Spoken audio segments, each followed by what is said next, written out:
minum teh hangat. Tidak lupa menyantap coklat. Assalamualaikum guru-guru hebat. Kita semua harus bersemangat. Semangat gitu Bapak Ibu. Bismillahirrahmanirrahim. Ulangi. Assalamualaikum warahmatullahi wabarakatuh. Bismillahirrahmanirrahim. La haula wala quwwata illa billah. Amma ba'da. Allahumma shalli ala sayyidina Muhammad wa ala ali sayyidina Muhammad. Yang kami hormati Bapak Kepala Sekolah SD Negeri Banjaragung 01 beserta Bapak Ibu Dewan Guru serta staf. Izinkan pada kesempatan siang hari ini saya Saprudin sebagai salah satu calon guru penggerak angkatan 11. Pada kesempatan kali ini saya akan mempresentasikan tentang budaya positif. Ini menjadi salah satu tugas kami sebagai CKP di modul 1.4. Agenda pada kesempatan siang hari ini, Bapak Ibu, yang pertama pembukaan. Tadi sudah ada salam, sudah menyapa, yang belum nanti doa dan pantun pembuka. Kemudian ada acara yang kedua, acara inti, pemaparan materi, tanya jawab, kesimpulan beserta refleksi. Kemudian yang terakhir penutup, ada doa, pantun, penutup, serta salam. Baik, karena tadi sudah saya awali dengan salam, kemudian menyapa, izinkan saya juga untuk memimpin doa, mudah-mudahan dengan doa tadi, nanti acara pada kesempatan siang hari ini bisa berjalan lancar tentunya, kemudian bermanfaat untuk kita semua, umumnya untuk sekolah kita, dan mudah-mudahan ada hikmahnya nanti. Baiklah, untuk mengawali kegiatan presentasi hari ini, mari kita berdoa dengan membaca suratul Fatihah. Al-Fatihah.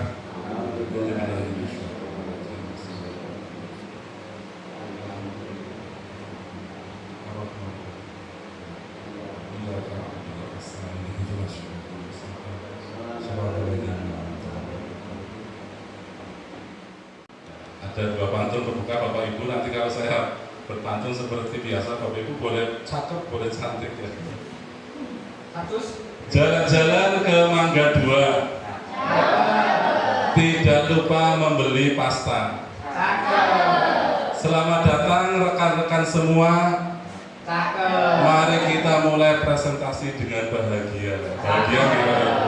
Bahagia gini. Yang kedua, Bu Guru kelas 1 namanya Bu Siti. Bu Marcelina, wali kelas 5.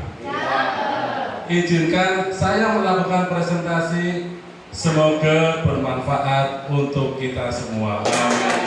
Baik, langsung saja Bapak Ibu, bahwa sesuai dengan tujuan pendidikan menurut Ki Hajar Dewantara, ini tujuan pendidikan adalah menuntun segala kodrat yang ada pada anak-anak agar mereka dapat mencapai keselamatan dan kebahagiaan yang setinggi-tingginya, baik sebagai manusia maupun sebagai anggota masyarakat.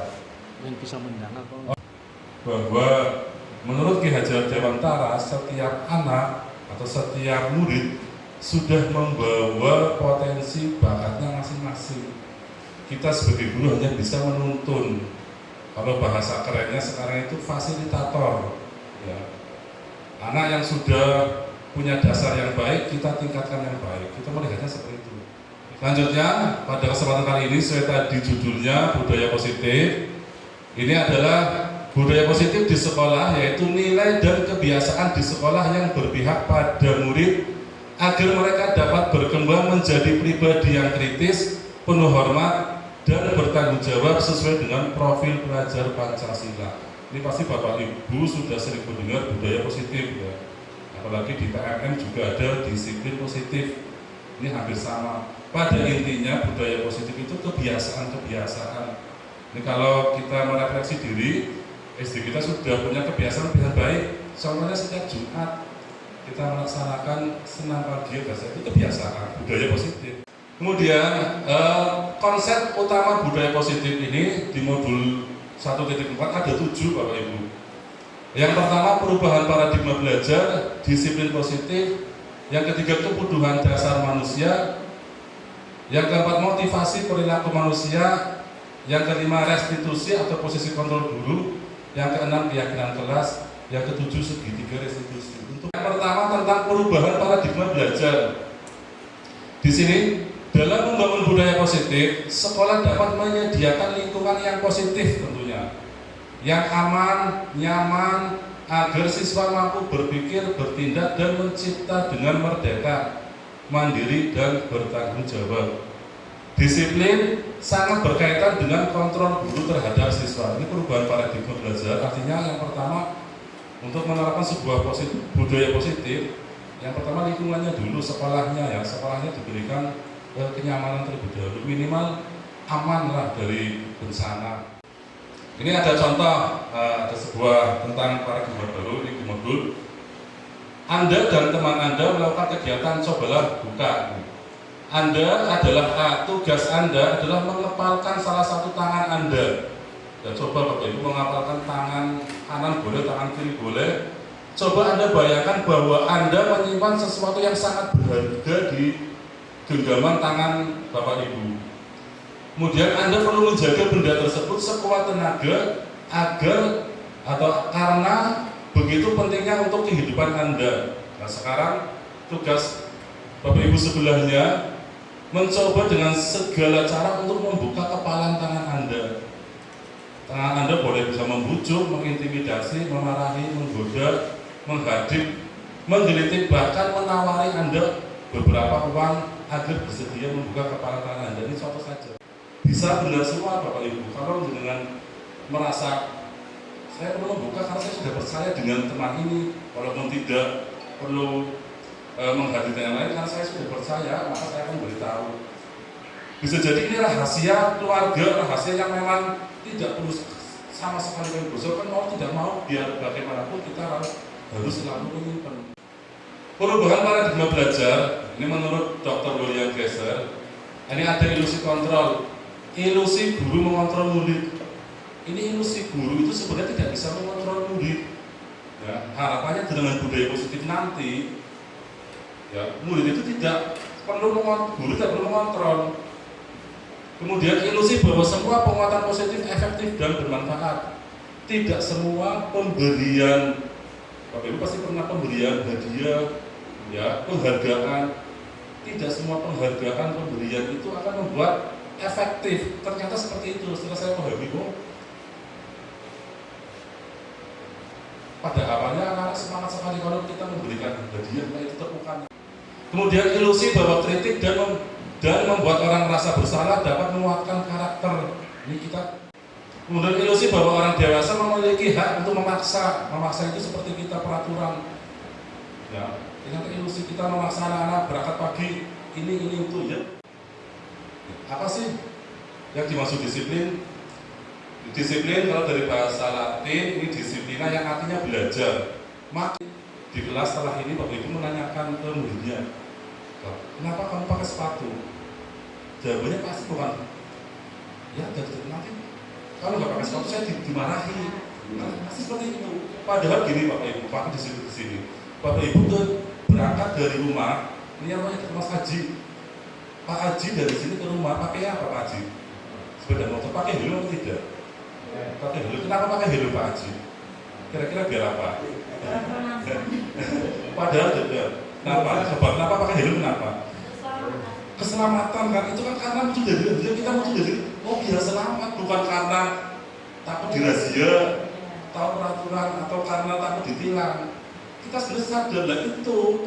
Ini yang membuat kita atau guru itu sebisa mungkin mengubah anak biar dia sadar karena keyakinannya, bukan karena terpaksa. Saya pakai baju pramuka harus karena Jumat daripada saya denda. Disiplin adalah kemampuan memerintah diri sendiri dan mengontrol dan menguasai diri untuk memilih tindakan yang mengacu pada nilai-nilai yang kita hargai dengan penuh.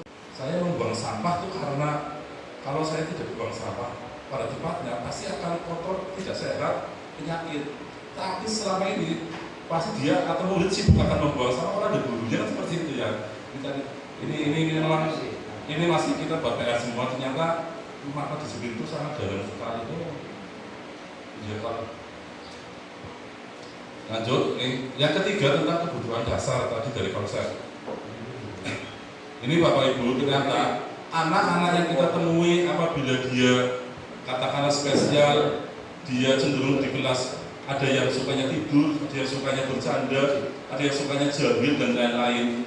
Sesuai konsep pada kesempatan ini ternyata ada 5 dasar kebutuhan dasar manusia.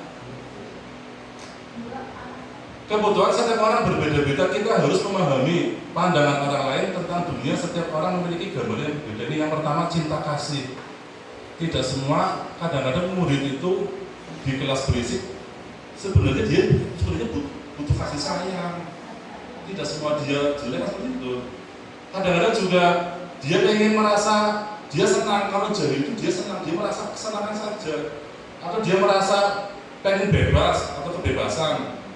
Kemudian yang keempat, penguasaan. Ya. Super, kalau jelas kadang-kadang ada yang merasa super power, saya pengen sebetulnya hebat. Dan yang di tengah itu survival, itu kebutuhan hidup. Kebutuhan hidup ya seperti makan, minum dan yang lain. Ini ada 5. Ini ada sebuah contoh kasus Ibu Ria, guru kelas 6 di SD Permai, sedang bingung. Jika Anda menghadapi situasi seperti Bu Ria, apa yang akan Anda lakukan? Menurut Anda kira-kira apa alasan Agus melakukan hal tersebut? Ini ada Agus mungkin sudah jadi dengan mencari latar belakangnya. Ini yang pertama, bisa jadi Agus lapar dan orang tuanya tidak membawakan bekal siang atau bekal makan. Bisa jadi seperti itu. Apakah Agus benar-benar setelah ditelusuri Agus itu tidak pernah bawa makan? Itu berarti kebutuhan hidup ya. Atau bisa jadi teman Agus jadi perhatian, atau karena yang diminta itu pengen jadi Agus itu kan diperhatikan sama anak itu, caper bisa jadi. Atau yang ketiga, dia tuh merasa hebat karena temannya jadi takut. Ya kan karena tadi dia merasa power, minta, bisa jadi seperti itu. Atau yang keempat, Agus merasa bosan dengan bekal yang dibawakan, itu karena pengen bebas saja, jadi pengen minta. Atau yang terakhir, mungkin karena iseng dengan dia itu dia kan senang. Ini ya, padahal satu kasus, tapi kita sebagai guru harus bisa mengidentifikasi itu orangnya kepada kebutuhannya, butuh apa sih ini anak, terus dari meminta makan seperti itu. Kan kebutuhan ya, memang kebutuhan ada 5.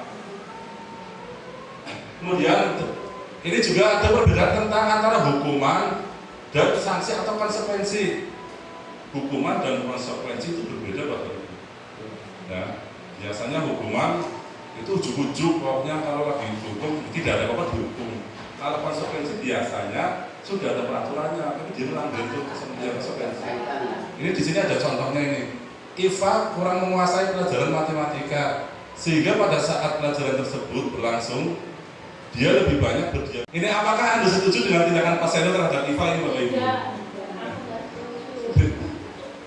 Tidak setuju Bapak Ibu. Mengapa kira-kira? Bisa coba. Mengapa tidak setuju? Ya membuli anak, biar anak-anak itu melihat ya ini loh Iva ada kelemahannya di sini kayak gitu. Harusnya jangan langsung seperti itu, tapi ditanyakan tadi kenapa kok tasnya jatuh, alasannya apa kok kamu nggak bisa menjawab, apa nggak mengerjakan tugas apa gimana? Ya. Tidak setuju ya Pak? Iya intinya nggak setuju. Kayaknya terlalu membuli itu. Kemudian yang kedua, menurut Anda tindakan terhadap Pak Seno terhadap Iva adalah sebuah hukuman atau konsekuensi ini dari yang tadi? Coba menurut Bu Marcel, ini Pak Seno menyuruh Iva maju ke depan itu karena hukuman atau konsekuensi? Ya, menurut saya itu termasuk hukuman, Pak. Alasannya mengapa? Alasannya kalau hukuman kan itu ada sebuah sebab ya. Dia itu melakukan kesalahan, yaitu ketika pelajaran dia malah menggambar di bukunya. Jadi dia tidak fokus terhadap pelajarannya. Jadi dia kaget hukum seperti itu. Kemudian hukuman pasti tidak nyaman untuk murid. Anak-anak untuk jangka waktu panjang. Kalau saya jadi IFA melihat kasus yang tadi, pasti biasanya saya sakit hati. Dendam sama gurunya, aja kan? Ya akhirnya, harusnya gitu. Karena paling di situ ya bisa nyoba pentingnya apa? Padahal kan pasien itu bisa jadi ngajarnya itu membosankan yang lain, ujung-ujung lah. Tentang nomor 4, teori perilaku memiliki tujuan. Motivasi perilaku manusia. Ini tadi ada 3. Yang pertama motivasi eksternal yang tadi saya sampaikan bahwa untuk menghindari ketidaknyamanan atau hukuman. Atau tadi saya berangkat cepat biar dapat bintang. Bintang itu kan dari luar. Oh saya mengerjakan cepat biar dapat nilai yang bagus. Atau biar saya dapat temukan salut. Itu dari luar. Kemudian motivasi lagi mendapatkan imbalan sama dari eksternal atau luar. Sedangkan di sini disiplin positif itu motivasinya biar dia menghargai diri sendiri. Jadi dia saya akan menjadi orang yang seperti apa. Berlatih ini masuknya hukuman atau konsekuensi. Lari mengelilingi lapangan basket 2 kali karena terlambat hadir di sekolah.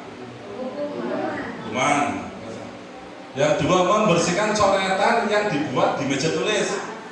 Membersihkan coretan yang dibuatnya di meja tulis.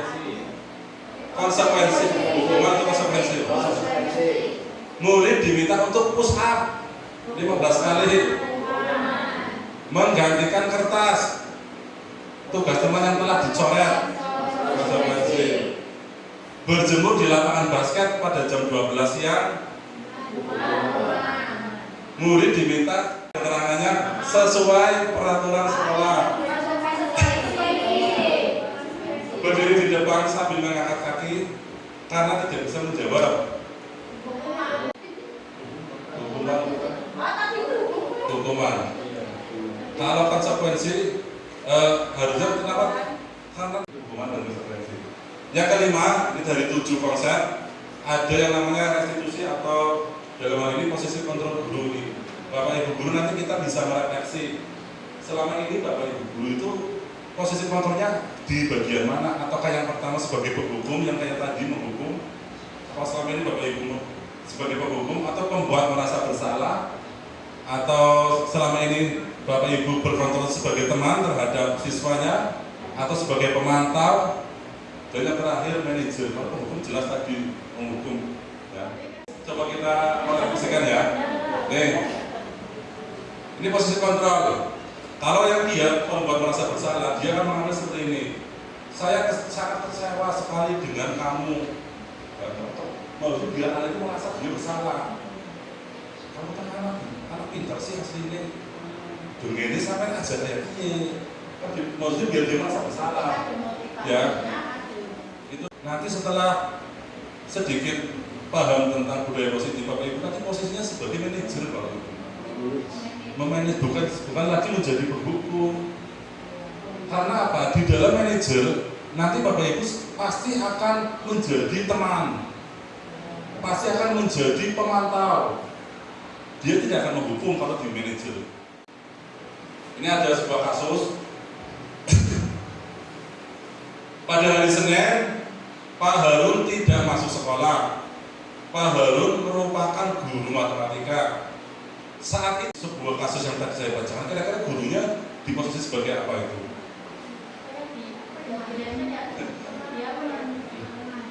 Di teman ya, kan tadi ada kata-katanya itu jelas, ayolah tugasnya dikerjakan. Itu kan kayak ngomong sama teman ya, ayolah kamu. Ini posisi kontrol, ada penghukum, pembuat bersalah, teman, pemantau, manajer. Kalau guru berbuat, menghukum pasti dia akan menunjuk-nunjuk, menghardik, akan menyakiti, akan menyindir. Kalau membuat merasa bersalah, guru biasanya akan berceramah, akan mengatakan seharusnya kamu itu seperti ini. Ibu kecewa, seharusnya kamu itu jangan seperti ini. Jadi guru itu membangun biar anak itu dia merasa bersalah. Keyakinan kelas adalah nilai-nilai kebajikan atau prinsip-prinsip universal yang disepakati bersama secara universal, lepas dari perbedaan agama, suku, negara, dan batasan. Izin bertanya, apakah beda peraturan dan keyakinan? Kenapa kok kita sekarang lebih mengarah keyakinan bukan peraturan? Kira-kira apa itu? Bapak Ibu kan kemarin sudah membuat keyakinan ya, dan nanti akan saya singgung sendiri. Ternyata membuat keyakinan kelas itu ada 5 tahapan, Bapak Ibu. Dan saya juga merasa kemarin yang penting kita download, ditempel ya, seperti itu. Ada keyakinan berhutan, biasanya dibuat oleh aturan sendiri atau katakanlah oleh bisa 1 orang, 2 orang, kita hanya bisa mengikuti. Tapi kalau keyakinan dibuat dari sendiri, dia akan mengetahui nilai kebajikannya apa. Keyakinan kelas, Bapak Ibu, ternyata dari budaya positif ada 6 tahapan. Yang pertama, anak-anak itu suruh membuat pernyataan yang boleh dan tidak boleh dilakukan di kelas atau di sekolah. Awalnya seperti itu. Tidak boleh buang sampah sembarangan. Karena positifnya, buang sampah pada tempatnya. Tidak boleh berkelahi. Kalimat positifnya, saling berteman, saling menghormati. Besar, lingkungannya harus positif. Tadi kemudian ada keyakinan kelas, di dalamnya ada peraturan kelas. Ini perbedaan antara peraturan dan keyakinan kelas atau nilai kebajikan. Selalu kembalikan buku ke tempatnya. Kemudian nilainya itu, karena itu maksudnya biar mempunyai nilai tanggung jawab ya. Dilarang mengganggu orang lain. Ya. Keyakinannya harusnya kan menghormati orang lain. Hadir di sekolah 15 menit sebelum pembelajaran. Keyakinan kelas bersifat lebih luas atau lebih abstrak daripada peraturan yang lebih rinci dan konkret. Itu bedanya. Keyakinan kelas berupa pernyataan universal. Universal itu luas. Pernyataan keyakinan kelas dibuat dalam bentuk positif. Tadi ya. Keyakinan kelas sebaiknya selalu yang dapat diterapkan di lingkungan tersebut. Ini contoh kemarin yang saya buat di kelas 4 ini. Dari anak-anak menyampaikan aspirasi yang tadi yang boleh dan tidak boleh. Ini masih tertulis di sini. Ini yang tidak boleh, ini yang boleh masih menggunakan kalimat positif. Nanti baru dibuat menjadi kalimat positif bersama-sama. Setelah muncul banyak, nanti kita sepakati berapa dulu seperti itu. Yang terakhir di materi ini, yakni segitiga restitusi. Ini mungkin tidak asing, ya. Pak Ismail kemarin dari Semarang juga. Ujung dari budaya positif adalah segitiga restitusi. Apa sih? Yakni proses menciptakan kondisi bagi murid untuk memperbaiki kesalahan mereka, sehingga mereka bisa kembali pada kelompok mereka dengan karakter yang lebih pula salah. Yang kedua, membantu murid untuk jujur pada diri sendiri dan mengevaluasi dampak dari kesalahan yang dilakukan. Yang terakhir, memberikan penawaran, bukan paksaan. Ini segitiga restitusi. Nanti ngomong dulu, gini ya anak, pasti setiap orang pasti punya dosa, punya salah. Seperti halnya anak-anak juga mencuri itu memang salah. Dan mungkin bukan hanya kamu yang mencuri, yang lain juga banyak. Itu hanya sebenarnya untuk menstabilkan identitas, artinya bukan mundur. Yang kedua adalah validasi. Adakah cara yang lebih efektif untuk mendapatkan apa yang kamu butuhkan? Setelah itu menanyakan, apakah benar tadi kamu mencuri? Setelah tenang, kalau jujur didekati, dipanggil, kalau tadi mencuri ada informasi pasti itu. Ya, sebenarnya ini saya yakin Bapak Ibu ini pasti sudah pernah merasakan semua atau pernah melakukan. Mungkin urutannya saja yang tidak pas. Yang terakhir, menanyakan keyakinan ini tadi. Nilai-nilai apa yang telah kita sepakati, kamu ingin menjadi orang seperti apa? Biasanya setelah itu, apa kamu, kalau sudah tenang, dia kan jujur, iya Pak, tadi saya ini. Nanti setelah sudah mulai jujur, kalian sudah merasa tenang, distabilkan, kemudian memvalidasi tindakannya sudah, tindakan yang tadi yang dapat kami informasikan, itu benar dilakukan oleh ini. Berbuat salah itu tidak apa-apa. Artinya kita bukan untuk membiarkan ya Bapak Ibu, untuk menstabilkan terlebih dahulu bahwa tidak ada manusia yang sempurna. Saya juga pernah melakukan kesalahan seperti itu. Terdepan, ternyata anak ini setelah distabilkan mempunyai kebutuhan apa? Kebutuhannya mungkin karena iseng, Pak, saya pengen jahit aja, kebutuhannya jahit, seperti itu. Tadi kamu pasti punya alasan melakukan hal seperti itu, memvalidasi menindaklanjuti. Kamu patut bangga pada dirimu sendiri karena kamu telah melindungi sesuatu yang penting bagus. Mungkin anak itu karena katakanlah berkelahi karena Yang terakhir menanyakan keyakinan. Nanti biasa dengan kata-kata seperti ini, apa yang kita percayai, apa nilai-nilai yang sudah kita sepakati. Bayangkan kita tentang kelas kita yang ideal, kamu mau jadi orang yang di kelas 4, ini contoh kasus. Ini biasanya geng-gengan tidak mau berteman. Ya ini contoh skenario ada kasus geng-gengan ini Ririn dan Fani karena tidak berteman.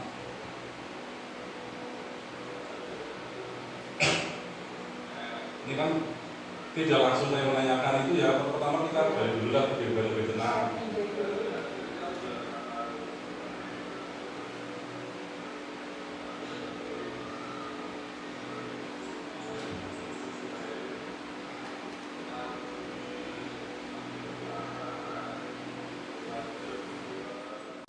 Kamu harus salaman. Selama ini kan kita nggak salaman. Biar anaknya itu muncul. Saya minta maaf Pak, kemudian saya minta maaf.